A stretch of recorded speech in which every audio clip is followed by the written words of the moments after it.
The worst lies are the ones we tell ourselves to survive. Marcus Whitfield stood beneath a marble gazebo as artificial rain from the sprinkler system misted over manicured lawns. His wife's memorial garden. 300 guests had attended the service. Politicians, celebrities, business moguls, all performing grief like a Broadway show. Now they were gone, and he was alone with his guilt. Sophia had been dead for 8 months. Officially, she died in a private plane crash over the Pacific. No bodies recovered, just wreckage and assumptions. The investigation concluded pilot error. Case closed. Life moved on. Except Marcus couldn't move. She's not dead. The voice cut through the artificial rain like a knife through silk. High-pitched, young, certain. Marcus turned slowly. A black girl stood at the garden's edge, rain-soaked braids clinging to her face. She wore a torn denim jacket 3 sizes too big, and sneakers held together with duct tape. Couldn't have been older than 13. Excuse me? Marcus's voice carried the cold authority of a man who'd built empires on intimidation. Your wife, the girl said, stepping forward. Sophia Whitfield. She didn't die in that crash. Marcus's security detail materialized from the shadows. Sir, we'll handle... Wait. Marcus raised a hand, eyes locked on the girl. Something in her gaze unnerved him. No fear, no hesitation. Just truth, raw and unfiltered. What did you say? I saw her 2 months ago. She was alive. One of the security guards chuckled. Kids probably after money, Mr. Whitfield. I said wait. Marcus descended the gazebo steps. Who are you? Keisha. Keisha Rivers. She didn't flinch as he approached. And I'm not crazy. I saw your wife in a warehouse down by the docks. She was chained to a pipe. There were men guarding her. One of them had a tattoo on his neck, a red serpent eating its own tail. Marcus felt the earth shift beneath his feet. That tattoo, Sophia had told him about it once, years ago, when she'd been investigating a story about human trafficking for her documentary series. She'd seen it on the neck of a man she suspected was a trafficker. She'd never published that story. Said her sources had dried up, but she'd sketched that tattoo in her journal, obsessed over it for months. No one knew about that tattoo. Not the police, not the press. No one. Where? Marcus's voice dropped to a whisper. Pier 47. The old fish processing plant. But Mr. Whitfield? Keisha's bravado cracked slightly. They'll kill her if you go in loud. They said so. I heard them. Marcus studied the girl's face. Dirt under her nails. Hollow cheeks. The kind of invisible poverty that let people witness crimes and go unnoticed. Why are you telling me this? Keisha's jaw tightened. Because 2 years ago, my sister disappeared. Police said she was a runaway, but I know she was taken. And when I saw your wife in that warehouse, she looked at me the same way my sister looked at me the last time I saw her, like she was drowning and nobody could hear her scream. Silence stretched between them, thick and suffocating. Get in the car, Marcus said quietly. The Whitfield mansion sprawled across 40 acres of prime real estate, all glass and steel and sterile perfection. Keisha sat in the back of the Mercedes, trying not to touch anything. Her entire life could fit in a backpack. This car probably cost more than her neighborhood. Marcus made 3 phone calls during the drive, each one clipped and coded. I need Henderson. Now. Pull everything on Pier 47. Wake up Chen. I don't care what time it is in Tokyo. By the time they arrived, a team was already assembling. Keisha recognized the type. Ex-military, the kind of men who moved through shadows and asked no questions, the kind of men who made people disappear. She'd spent her life learning to read danger. Right now, every instinct screamed at her to run, but she stayed. Inside the mansion, Marcus led her to a conference room where a woman in a tailored suit waited. She had the calculating eyes of someone who'd seen too much and felt too little. This is Agent Diana Cross, Marcus said. Former FBI. Now she works for me. Diana studied Keisha with clinical precision. Tell me everything. Every detail. Nothing's too small. Keisha took a breath and began. She told them about living on the streets after her mother's overdose, about the abandoned buildings she'd learned to slip into for shelter, About the night she'd crawled through a broken window at Pier 47, looking for somewhere dry to sleep. She told them about the voices, the sounds of crying, the guards changing shifts, and she told them about Sophia. She was thin. Too thin. Her hair was cut short, really short, like someone had done it with dull scissors. She had bruises on her arms, but her eyes… Keisha paused. Her eyes were still fighting. She wasn't broken yet. Marcus's hands clenched on the table. What else? There was a man. Tall, white, maybe 50. He wore expensive suits even in that dump. The guards called him the Collector. He came every few days. Brought women sometimes. Took them away in vans with fake company logos.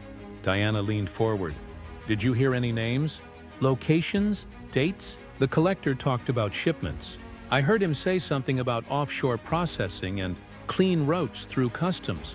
He mentioned someone named Garrett who handled West Coast distribution. Marcus and Diana exchanged a look. What? Keisha asked. Garrett Voss, Marcus said slowly. He was Sophia's producer. He funded her last 3 documentaries. Diana's expression darkened. He also owns a shipping company, Voss Maritime Transport. They operate container ships between here and Southeast Asia. The pieces were falling into place, and the picture they formed was monstrous. Marcus stood abruptly, walking to the floor-to-ceiling windows. The city glittered below, beautiful and cruel. Sophia was investigating human trafficking before the crash. She told me she'd uncovered something big, a network operating inside legitimate businesses. She said she had enough evidence to bring down some very powerful people. And then her plane went down, Diana finished. It wasn't pilot error, was it? Marcus's reflection in the glass looked like a stranger's face. Older, harder. I pulled the crash report earlier, Diana said. 15 inconsistencies in the telemetry data. The FAA buried them, ruled it an accident in 3 weeks. That kind of speed means someone wanted it closed fast. Keisha spoke up. Your wife kept saying something, over and over. It sounded like a code or something. Red Serpent, Black Ledger, 37. She'd whisper it when the guards weren't listening. Marcus spun around. Say that again. Red Serpent, Black Ledger, 37. Marcus strode to his desk and unlocked a drawer. He pulled out a leather journal. Sophia's personal notebook, the one she'd kept with her always.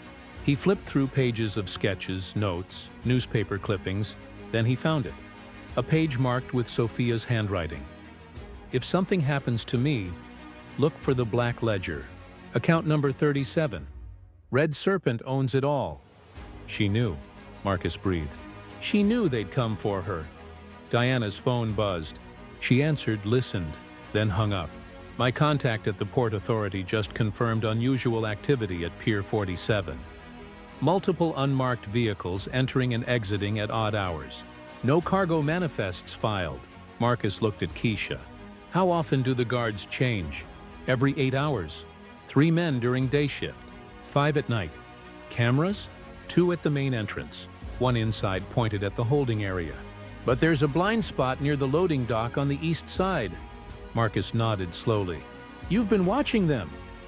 I go back sometimes, Keisha admitted, to see if she's still there.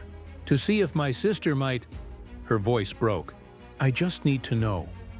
For the first time since his wife's death, Marcus felt something other than numbness, purpose, rage, hope. We move tonight, he said. Midnight came fast. They approached Pier 47 in 3 vehicles. Lights off, engines purring like predatory cats. Marcus wore tactical gear that felt foreign on his body. He'd built his empire in boardrooms, not battlefields. But tonight, he was a soldier. Keisha had insisted on coming. Marcus had refused. She'd threatened to go alone if he didn't take her. So here she was, crouched in the van beside Diana, heart hammering against her ribs. Thermal imaging shows 8 heat signatures inside, Diana reported, studying a tablet. 2 stationary, likely captives. 6 mobile. Guards. Marcus spoke into his radio. Henderson, you're clear to breach the east entrance. Team 2, cover the exits. No one gets out. The operation moved with surgical precision. Henderson's team cut through the chain-link fence like butter. They slipped inside, shadows among shadows. Keisha watched through the van's monitors as they navigated corridors, filled with rusted machinery and broken dreams. Then they found the holding area. The camera feed showed a large room divided by chain-link partitions. Women huddled in corners. Some slept, some stared at nothing. And there, in the back, Sophia, Marcus whispered. She sat with her back against a concrete pillar, wrists zip-tied to a pipe. Her face was gaunt, her eyes hollow. But when she heard the approaching footsteps, those eyes sharpened with desperate hope. Henderson breached the door. Guards shouted. Guns appeared. Then everything exploded into chaos. Gunfire erupted. Keisha ducked instinctively, even though she was safe in the van. Diana barked orders into her radio. Marcus watched the feed with the intensity of a man watching his whole world balance on a knife's edge. Henderson's team moved with lethal efficiency. 4 guards went down in the first 30 seconds. Non-lethal shots, carefully placed. The other 2 surrendered when they realized they were outnumbered and outgunned. Package secured, Henderson reported. We have Mrs. Whitfield. She's alive. Marcus was out of the van before Diana could stop him, sprinting toward the warehouse like a man possessed. Keisha followed, her smaller frame darting through the darkness. They found Sophia being carried out on a stretcher, wrapped in emergency blankets. Medics swarmed around her, checking vitals, administering fluids. Marcus dropped to his knees beside her. Sophie, her eyes focused on him slowly, as if seeing through fog. Then recognition dawned, and tears spilled down her hollow cheeks. Marcus. Her voice was a rusted whisper. You found me. I'm sorry, he choked out. I'm so sorry I didn't look harder. Not your fault. She gripped his hand with surprising strength. They planned everything. The crash, the cover-up. They have people everywhere. Police, government. She coughed violently. Don't talk. Save your strength. But Sophia's eyes found Keisha, standing a few feet away, tears streaming down her young face. You, Sophia whispered. You're the girl. You used to watch through the fence. Keisha nodded, unable to speak. You saw me, when no one else did. Sophia's tears fell faster. Thank you. The ambulance arrived minutes later. As they loaded Sophia inside, Marcus turned to Keisha. What you did tonight, most adults wouldn't have that kind of courage. Keisha wiped her eyes. Did you find my sister? Marcus's expression softened with pain. We found 4 other women inside. We're identifying them now. I promise you, Keisha, if your sister's in this system, we'll find her. Keisha nodded, but both of them knew the truth. 2 years was a lifetime in this world. Her sister was probably already gone, sold to the highest bidder or dead in some unmarked grave. But Keisha had learned to survive on hope's fumes. So she clung to the maybe. Diana approached, tablet in hand. We need to move. The collector wasn't here tonight, but he'll know we hit this location. We have maybe 6 hours before he disappears.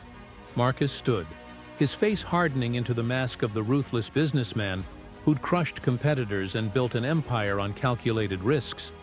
Then we don't give him 6 hours, he said. We end this now. Sophia was rushed to a private medical facility owned by one of Marcus's shell corporations, somewhere off the grid, where questions weren't asked and secrets were kept. While doctors worked to stabilize her, Marcus assembled his team in the facility's secure conference room. Diana had been busy. The walls were covered in printouts, photographs, connecting lines that formed a web of corruption so vast it seemed impossible to destroy. The collector's real name is Raymond Voss, she began, Garrett Voss's younger brother. While Garrett runs the legitimate shipping business, Raymond handles the shadow operations.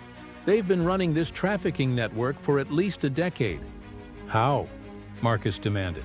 How did no one notice? They hid in plain sight, used Garrett's shipping containers to move people, filed paperwork for humanitarian relief supplies and agricultural equipment. Customs inspectors got paid off, local police too. Anyone who asked questions either got bought or buried. Keisha sat in the corner, absorbing everything. She'd spent her life invisible to these kinds of people. Now she was watching their empire dissected like a specimen under glass.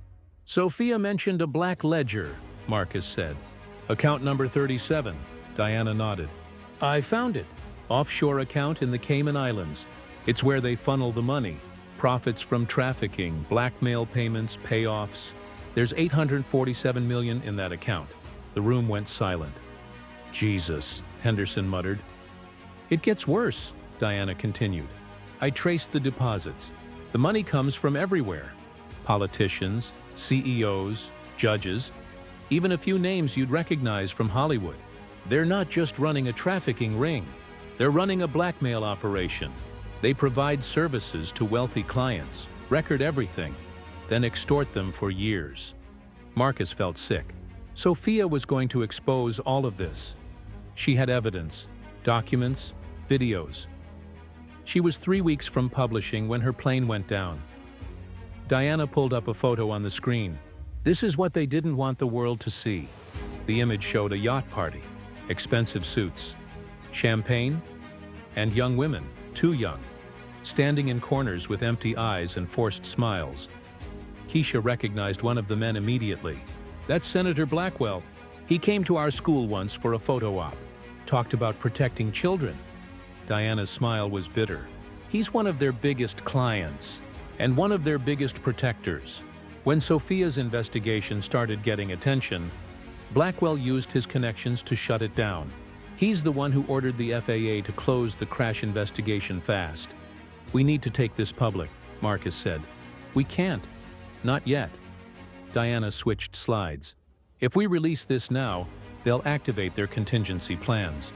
Witnesses will disappear. Evidence will be destroyed. These people have spent years building escape routes. We need to cut off every exit first. How? We need the ledger, the actual files, not just the account number. Passwords, transaction records, client lists, everything. That's the only way we guarantee convictions." Marcus leaned back, thinking. "Where are the files?" "That's the problem. They're not digital. Voss is old school, paranoid about hacking. He keeps everything in a physical ledger, handwritten, locked in a safe." "Where?" Diana's expression turned grim. "His estate, 20 miles outside the city. Private security, guard dogs, the whole paranoid billionaire setup." Marcus smiled for the first time in 8 months. It wasn't a pleasant smile. "Then I guess we're going to pay Mr. Voss a visit." They hit the Voss estate at 3 a.m.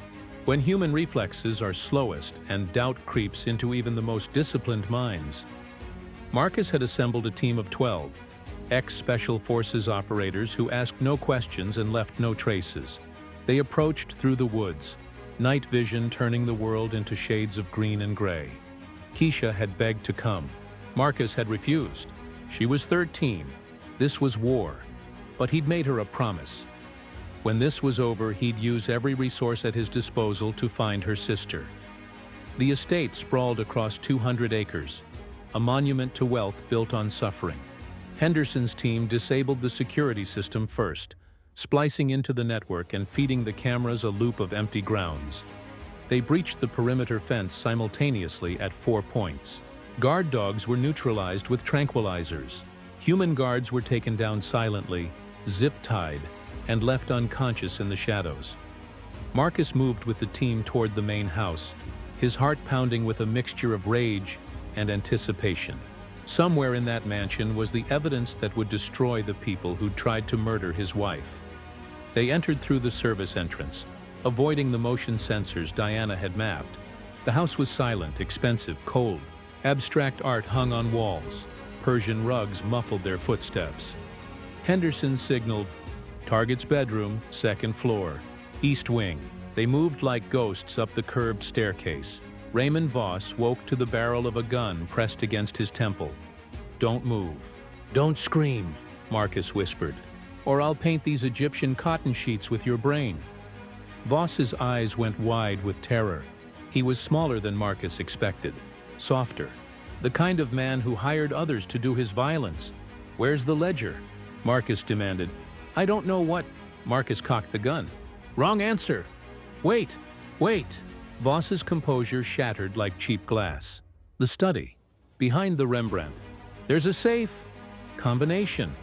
I can't. They'll kill me. I'll kill you right now if you don't. Voss gave up the numbers. They found the study exactly where he said. The painting swung aside to reveal a wall-safe, top-of-the-line biometric security. Henderson pulled out a handheld scanner. "This'll take a few minutes," he muttered, attaching the device. Marcus waited, gun trained on Voss, who sat in an armchair sweating through his silk pajamas. "You have no idea what you're doing," Voss said. "The people in that ledger, they're untouchable. So was my wife, until you touched her. That wasn't personal. It was business. She was going to destroy everything we'd built. You built nothing. You're a parasite." The safe clicked open. Inside sat a leather-bound ledger, thick as a Bible. Henderson pulled it out carefully, flipping through pages. Names, dates, amounts, transactions detailed in meticulous handwriting. "Jesus Christ," Henderson breathed. "This is everyone. Senators, judges, police chiefs, CEOs, even a few international names." Marcus took the ledger, feeling its weight. This book contained the power to topple governments, destroy dynasties, end careers. "What are you going to do with that?" Voss asked, voice trembling. Marcus looked at him with cold eyes. "I'm going to burn your world down. Every name in this book. Every person who profited from suffering. They're all going to pay." "You can't. They'll kill you. They'll kill everyone you love. They already tried." Marcus closed the ledger, and they failed. They left Voss zip-tied to his chair, terrified and powerless. The entire operation had taken 17 minutes. By the time police arrived, real police, not the corrupt ones on Voss's payroll, Marcus was already gone. The ledger secured in a location known only to 3 people. The press conference happened at noon in the grand ballroom of the Whitfield Tower. Every major news outlet was present. Cameras, reporters, the hungry machinery of public attention. Marcus stood at the podium, Sophia beside him in a wheelchair, still too weak to stand for long. Diana stood nearby, a USB drive containing digital copies of every ledger page. 8 months ago, Marcus began, my wife's plane crashed into the Pacific Ocean. I was told there were no survivors. I was told to grieve and move on. But I was lied to. The room erupted in questions. Marcus held up a hand. My wife didn't die in that crash. She was kidnapped, held captive, tortured. Why? Because she was investigating a human trafficking network that operates inside legitimate businesses, protected by some of the most powerful people in this country. He nodded to Diana, who plugged the USB drive into the presentation system. What you're about to see are pages from a ledger kept by Raymond Voss, brother of shipping magnate Garrett Voss. This ledger contains names, dates, and transaction records spanning 10 years of trafficking operations. It details payments made to corrupt officials. It lists clients who purchased human beings. It proves that this evil exists not in the shadows, but in boardrooms and mansions and government offices. The screen behind him filled with images, redacted, for privacy, but clear enough to show the scale of the conspiracy. The room fell silent. I'm releasing everything to law enforcement and the press today. Every name, every crime. Let the world see what happens when we look away from suffering because it's inconvenient or uncomfortable. A reporter shouted, Are you prepared for the legal ramifications? These are powerful people. Marcus's smile was cold. I'm worth $8.4 billion. I can afford the best lawyers in the world. Can they afford the truth? Another reporter. How did you find Mrs. Whitfield? Marcus paused, then gestured to the back of the room. Keisha, can you come up here? Keisha emerged from the shadows wearing clothes Diana had bought her. The first new clothes she'd owned in 2 years. She walked to the podium, terrified but determined. This is Keisha Rivers, Marcus said. She's 13 years old. She's homeless. She witnessed my wife's kidnapping, And when no one else would listen, she found me and told me the truth. She saved Sophia's life, and she's the real hero of this story. Cameras flashed, questions flew. Keisha stood frozen, overwhelmed. But then Sophia reached out and took her hand. "The world ignores children like Keisha every day," Sophia said, her voice still weak but steady. "They're invisible, disposable." But Keisha refused to be invisible. She remembered when everyone else forgot. She fought when everyone else gave up. If we want to stop trafficking, we start by seeing the people right in front of us. The press conference lasted 2 hours. By the time it ended, the story was everywhere. Trending on social media, breaking news alerts, emergency broadcasts. Within 6 hours, the first arrests were made. Within 24 hours, 3 senators resigned. Within a week, the FBI had opened investigations into 47 individuals named in the ledger. The storm Marcus promised had arrived, and it was biblical. The legal battles dragged on for months. Lawyers, depositions, testimonies. Some of the accused fled the country. Some killed themselves.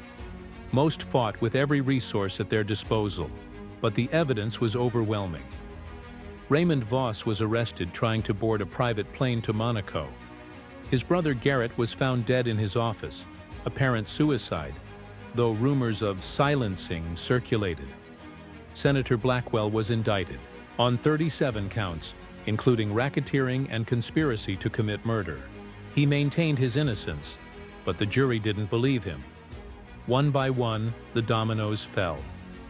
Marcus spent his fortune funding victim recovery programs, legal advocacy groups, and investigations into trafficking networks worldwide.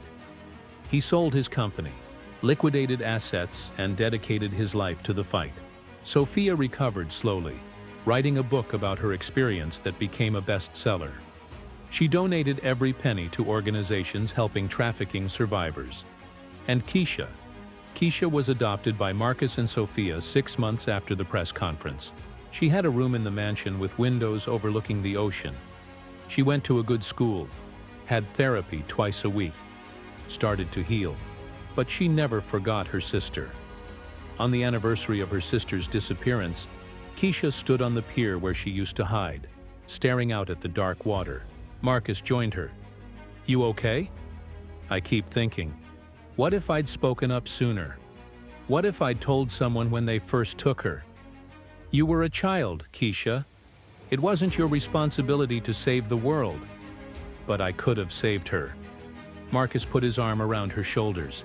"Maybe, or maybe they would have killed you too. You can't change the past. All you can do is honor her memory by helping others." Keisha nodded, tears streaming down her face. "I miss her every day." "I know, but you're keeping her alive by refusing to give up. That's the greatest gift you can give her." They stood in silence, watching the waves. Somewhere in Thailand, a young woman with Keisha's eyes and smile lay in an unmarked grave.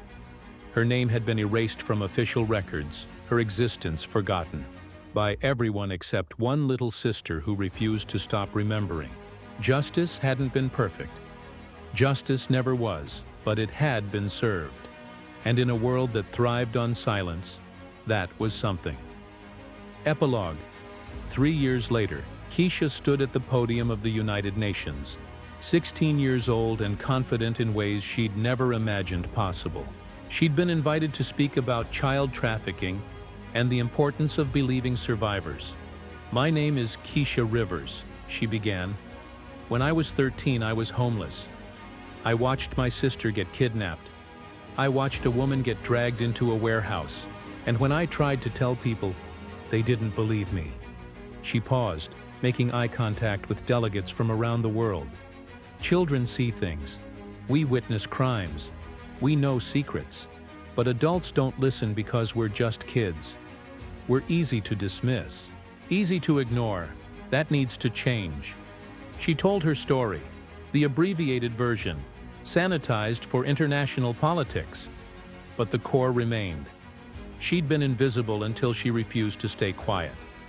"My sister didn't get a happy ending," Keisha said, voice cracking slightly.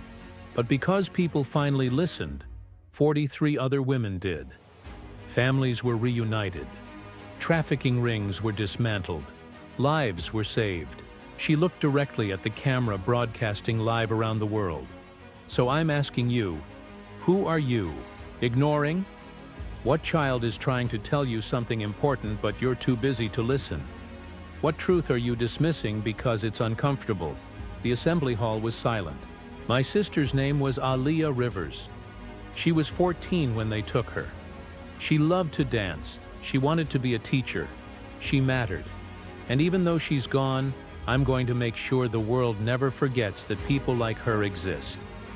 People who deserve to be seen, to be heard, to be saved. The applause started slowly, then built into a standing ovation. Keisha stepped away from the podium, where Marcus and Sophia waited with proud tears in their eyes. "You did great," Sophia whispered, hugging her. "Aaliyah would be proud," Marcus added. Keisha smiled through her own tears. "I hope so." That night, in hotel rooms and living rooms and apartments across the world, people watched Keisha's speech.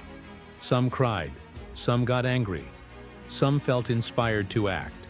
And in the darkness of a warehouse, in Manila, a young girl huddled in a corner heard Keisha's words on a guard's phone.